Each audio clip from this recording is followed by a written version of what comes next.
Hello students. Last class में हमने diversity chapter में फेस्टिवल्स ऑफ इंडिया, जो भारत में फेस्टिवल्स मनाए जाते हैं डिफरेंट रिलीजन्स ग्रुप के द्वारा, उनके बारे में डिटेल में पढ़ा था। साथ ही साथ हमने इकोनॉमिक एक्टिविटीज़ के बारे में भी समझा था कि किस किस प्रकार से डिफरेंट इकोनॉमिक एक्टिविटीज़ में डिफरेंट लेवल पर, चाहे वो प्राइमरी सेक्टर हो, चाहे वो सेकेंडरी सेक्टर हो, चाहे वो टर्टियरी सेक्टर हो, किस प्रकार से लोग इन्वॉल्व होकर इकोनॉमिक एक्टिविटीज़ को कंडक्ट करते हैं। आज हम नेक्स्ट टॉपिक पढ़ेंगे जो आपके पेज नंबर C5 पर इकोनॉमिक एक्टिविटीज़ के नीचे है, that is need for diversity. Diversity की क्या आवश्यकता है, इतनी विभिन्नताओं की क्या आवश्यकता है, हमें समझना होगा। Is it necessary to encourage diversities? Why do we need diversity in the country? Let us assume for a while that we all are similar in our looks. We live in the same manner, we think alike, we wear the same clothes or clothes of same color, we react in the same manner. Will it be a colorful living? No, not at all. First of all, unity in all respects is not possible due to varying human nature. हमसे सवाल कर रहा है, क्या diversity को encourage करना ज़रूरी है? हम लोगों को डाइवर्सिटी की हमारे देश में क्या आवश्यकता है? ये कहता है चलो हम अज्यूम करते हैं लोगों के लुक्स से। लुक्स का मतलब हुआ लोगों के दिखने के तरीके से, या किस तरह से वो दिखते हैं। We live in the same manner, we think alike. अगर हम सब एक जैसे रहें, एक प्रकार से सोचें, एक प्रकार के कपड़े पहनें, एक प्रकार के कलर के कपड़े पहने, एक समान प्रकार से रहें, और ऐसा करने से क्या हम लोग कलरफुल हो पाएंगे या डिफरेंट हो पाएंगे? आप इमेजिन करो कि दुनिया में केवल एक ही कलर हो, दूसरा कोई कलर ही ना होता, तो हम सब लोगों को एक ही कलर के कपड़े पहनने होते, हम सबका फेस या लुक एक जैसा होता, तो हम सब एक दूसरे को पहचान कैसे पाते? हम सब में स्किल एक जैसे होते, तो हम सब सीख किससे पाते, इनकरेज किससे हो पाते? तो आप सोचिए कि सब कुछ एक जैसा होता तो दुनिया कितनी नीरस सी हो गई होती, या हम ये कहें कि दुनिया में कोई मज़ा ना होता, और हम लोग कोई प्रकार का इनकरेज अपनी लाइफ में फील नहीं कर पाते, नई चीज़ों को सीख नहीं पाते, और डीमोटिवेट होकर हमारी लाइफ को जीते रहते। तो हम सिंपल सी बात करें कि हम सब के अंदर जो विभिन्नता है, चाहे वो हमारे स्किल्स में है, हमारे लुक्स में है, हमारे फूड पैटर्न में है, हमारी लैंग्वेज में है, ये कहीं ना कहीं हम लोगों को, जिस प्रकार से कि इंद्रधनुष के 7 रंग जब साथ आते हैं तब हमें बड़े सुंदर लगते हैं, और उसी प्रकार से जब लोग डिफरेंट नेचर के होंगे, डिफरेंट लुक्स के होंगे, डिफरेंट नॉलेज के होंगे, स्किल्स के होंगे, अलग अलग कलर चॉइसेस उनकी होगी, तो उसी प्रकार से इन सारी चीज़ों की डाइवर्सिटी भी हम लोगों को सुंदर दिखती है, कहीं ना कहीं इंकरेज करती है, आगे बढ़ने का अवसर प्रदान करती है। नेक्स्ट पेज पे आप देखेंगे, just look at your classmates. Some of you are always doing good in the class. Some others are good in mathematics. Somebody sings well in school functions. Some boy or girl receives an award for his or her performance in the school play, and you might be awarded a prize for your paintings. अब आपकी class का example दिया है, आप class में भी देख सकते हैं किस प्रकार से आप सभी लोग अलग अलग हैं। इसने बताया आपकी बुक में कि कुछ लोग आप में से स्टडीज़ में अच्छे होंगे, उसके अंदर कुछ लोग मैथ्स में अच्छे होंगे, कुछ लोग बहुत अच्छा गाना गाते होंगे, कुछ लोग अपनी परफॉर्मेंस के कारण स्कूल के प्ले के अंदर कोई प्राइज़ जीतते होंगे, तो कुछ लोग पेंटिंग में प्राइज़ जीतते होंगे। कुल मिलाकर हम लोग अलग अलग सेक्टर में अलग अलग लोग अलग अलग प्रकार से अच्छा परफॉर्मेंस दे सकते हैं। कोई अच्छा क्रिकेट भी खेलते होंगे, कोई अच्छा बैडमिंटन खेलते होंगे, कोई अच्छा टीटी खेलते होंगे, तो ये सब भी हमारी डाइवर्सिटी को बताता है। Secondly, diversity leads to the development of both the individual and the society. Every individual is dependent on others to fulfill his or her needs. It is a long chain where every individual contributes to the healthy growth of society.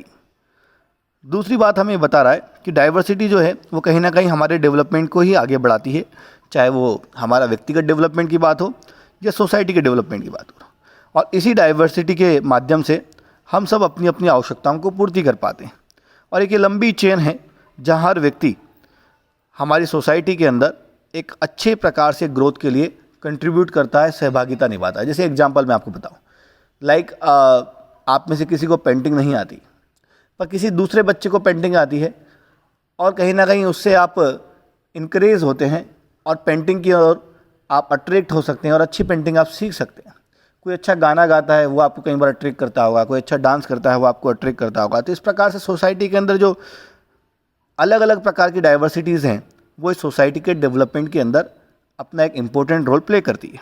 Can you imagine a school without students and teachers और a factory without workers and managers? क्या आप imagine कर सकते हो कि एक school के अंदर बच्चे ना हो तो क्या वो स्कूल होगा? टीचर किसको पढ़ाएंगे? अगर स्कूल में बच्चे तो बहुत हैं, स्टूडेंट्स बहुत हैं, पर टीचर्स नहीं हैं, तो बच्चे सीखेंगे किससे? सिमिलरली एक फैक्ट्री है, फैक्ट्री में वर्कर्स तो हैं पर मैनेजर्स नहीं है, तो उनको लीड कौन करेगा, इंस्ट्रक्शन कौन देगा? मैनेजर्स तो है पर वर्कर नहीं है, तो वर्कर को कौन मतलब वो काम किससे कराएंगे, किससे प्रोडक्शन में मदद मिलेगी?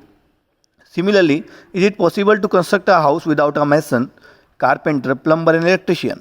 हम सभी जानते हैं एक घर को बनाने के लिए अलग अलग लोगों की आवश्यकता होती है। मैसन मतलब जिसे हम कारीगर कहते हैं, जो हमारे घर में चुनाई या ईंटों को जमाने का काम करता है।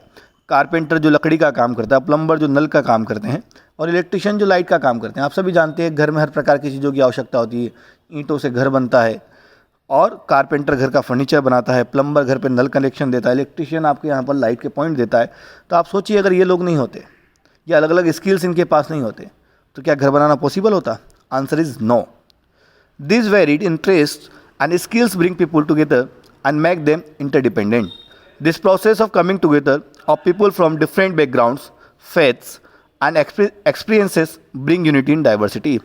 इस प्रकार की जो प्रोसेस है जहाँ अलग अलग प्रकार की विभिन्नताएं और ये सब साथ मिलकर आते हैं, अलग अलग बैकग्राउंड से हो सकते हैं, अलग अलग फेथ को मानने वाले, एक्सपीरियंस वाले लोग हो सकते हैं, ये सब मिलकर हमारे यहाँ पर विविधता में एकता की बात को वापस चरितार्थ करते हैं, या हम ये कहें कि इस बात को हम लोगों के सामने लागू करते हैं। Diversity adds colour to life, it adds beauty to our culture. Diversity, ये जो विभिन्नता है, ये हमारे जीवन में रंग भरती है और कहीं ना कहीं हमारे कल्चर को सुंदर बनाती है, हमारी संस्कृति को अच्छा बनाती है। India's diversity has been considered as a source of her strength during the time when India was fighting against the British rule.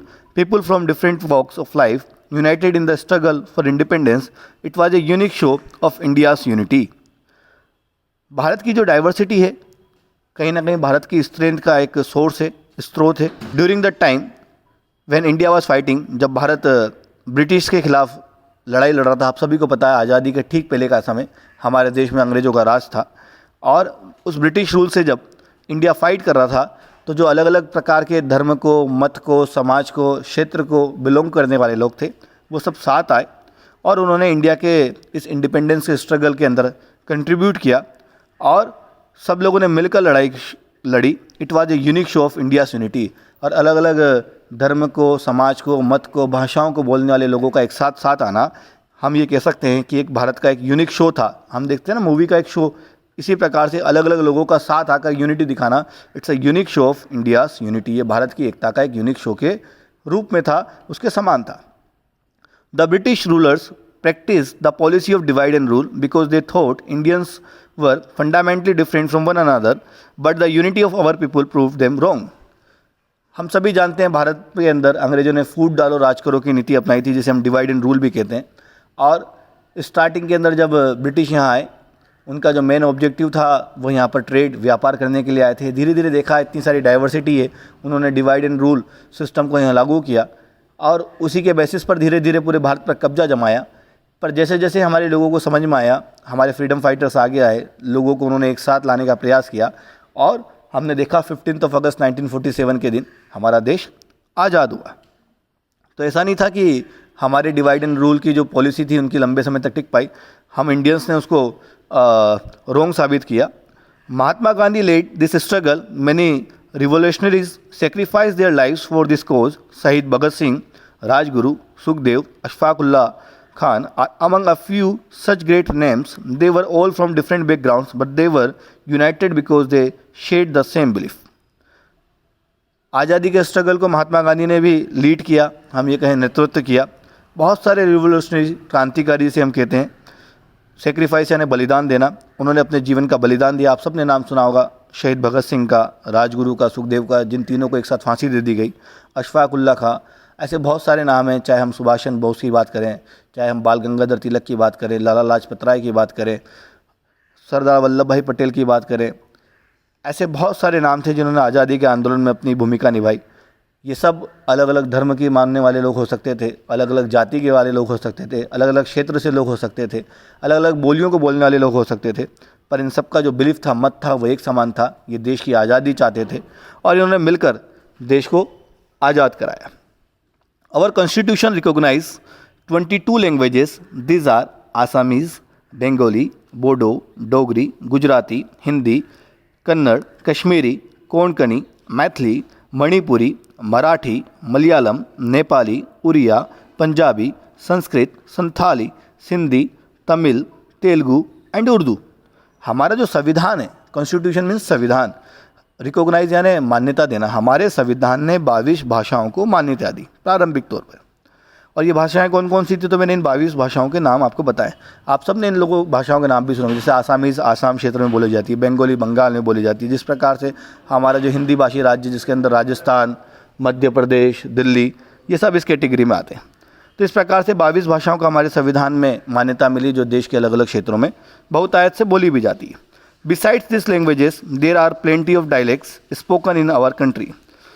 इन सभी लैंग्वेज के अलावा भी बहुत सारी डायलेक्ट्स यानी होता है बोलियाँ, और बहुत प्रकार की बोलियाँ भी हमारे देश में बोली जाती है। जैसे हम कोटा क्षेत्र की हम बात करें तो हमारे आसपास हाड़ौती बोली भी बोली जाती है, हाड़ौती प्रकार की भाषा। मध्य प्रदेश का जो एरिया हमारे टच में आ रहा है, यहाँ मालवांचल कहलाता है, मालवी भाषा बोली जाती है। Language is both a unifying and dividing force. Language दोनों काम करती है, लोगों का जोड़ने का काम भी करती है, लोगों को बिखेरने का काम भी करती है। It unifies people who speak the same language. Generally ये उनको पहले जोड़ती है जो समान प्रकार की भाषाएं बोलते हैं। जैसे मैं आपको एक अच्छा एग्जांपल दूँ, कैसे जोड़ती है और कैसे अलग करती है। फॉर एग्जांपल कि आप यहाँ से आसाम चले गए और आपको वहाँ पर कोई हिंदी भाषी व्यक्ति मिलता है जो हमारे क्षेत्र से जैसी भाषा बोलता है, तो अचानक आपको लगता है ये हमसे बहुत मिला जुला सा है, या हमें इससे बात करना बड़ा आसान होगा, और आपकी एक ग्रुप बन जाती है। वहीं उसी प्रकार से अगर कोई आसामीज़ हमारे एरिया में आ जाए और उसको हिंदी नहीं आती, और ऐसा कोई व्यक्ति उसको यहाँ मिल जाए जो आसामी भाषा को बोलता हो, तो कहीं ना कहीं वो उसको अट्रैक्ट करेगा, क्योंकि वो उससे अपने विचारों को शेयर कर सकता है या उससे आसानी से कम्युनिकेट कर सकता है। तो इस प्रकार से भाषाएं कई बार जोड़ने का भी काम करती है। At the same time the language में divide people of the country. We must respect all our national languages. Every language has a vast literature. Many good novels are translated from one language to another to enable people to read the appreciate them. This makes our Indian literature varied and rich. वहीं कहीं ना कहीं language लोगों को divide करने का भी काम करती है। जैसे आप 10 बच्चे यहाँ से आसाम गए हैं, 10 बच्चे ही जम्मू कश्मीर से आसाम आए, 10 बच्चे ही पंजाब से आसाम आए, और समटाइम्स आपने देखा होगा कि फिर एक लैंग्वेज को बोलने वाले लोग अपना एक अलग ग्रुप बना लेते हैं, और उस प्रकार से कहीं ना कहीं लैंग्वेज लोगों को डिवाइड करने का काम भी करती है। पर वहीं ये सभी जो राष्ट्रीय भाषा हैं, इन सब का अपना वास्ट लिटरेचर है। लाइक हम बात करें कि आप जैसे साउथ की मूवियाँ देखते होंगे, तो साउथ की मूवियाँ के अंदर भी मूवियाँ बनती है। आप बॉलीवुड देखते हैं, बॉलीवुड में भी बन रही है।